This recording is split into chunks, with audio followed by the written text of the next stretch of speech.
বন্ধুরা, কেমন আছো সবাই? আজ আবার হাজির হয়ে গেছি যথারীতি তোমাদের সামনে আরেকটা রান্না নিয়ে।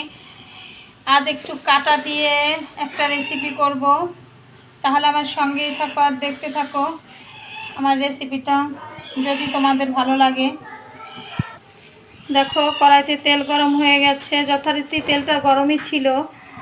আমি এখানে মাছের কাটা আর আলু ভেজে নিয়েছি। সেই তেলে আমি সামান্য একটু জিরে ফোড়ন দিয়ে দিলাম।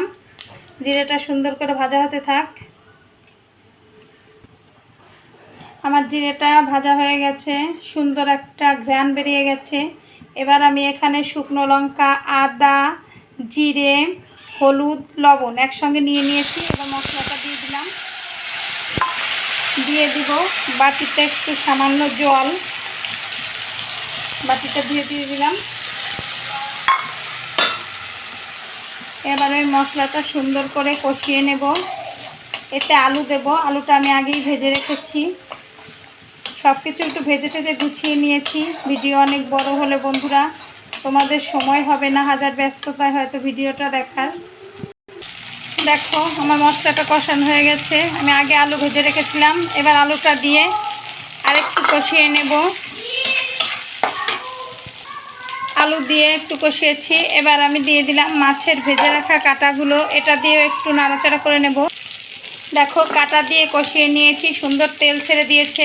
এবার দেখো, এখানে আমি শুকনো খোলায় খানিকটা চিড়া ভেজে রেখেছি। এবার চিড়াটা দিয়ে একটু নাড়াচাড়া করে মিশিয়ে নেব। সব কিছু দিয়ে আমার সুন্দর কষানো হয়ে গেছে। এবার আমি দিয়ে দিলাম পরিমাণ মতো জল। জল দিয়ে এবার আমি এটাকে ফুটতে দেব।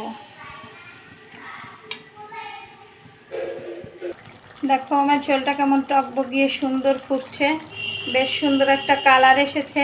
আমি একটু ঝোল ঝোল মতোই রাখবো, বেশি ঝোল না, একটু গামাখা গামাখা ঝোলই করব। আর একটু জাল করে তারপর গরম মশলা দিয়ে নামিয়ে নেব। দেখো, আমার ঝোলটা হয়ে গেছে বেশ গামাখা। এবার আমি গরম মশলাটা দিয়ে দেব, দিয়ে একটু নাড়াচাড়া দিয়ে নামিয়ে নেব।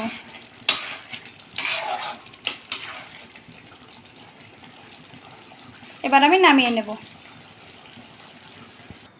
দেখো, আমি আমার রেসিপিটা নামিয়ে নিয়েছি, এরকম পর্যায়ে এসেছে। তোমাদের কেমন লাগলো অবশ্যই আমাকে জানাবে। আর তোমরা একদিন পছন্দ হলে করে খেও, আশা করি সবার খুব ভালো লাগবে। তাহলে এখন আমি বিদায় নিচ্ছি। কি বলবো, কিছুই আর বলার নেই। আবার দেখা হবে নতুন কোনো ভিডিওতে। সে পর্যন্ত সবাই ভালো থেকো, সুস্থ থেকো, টাটা।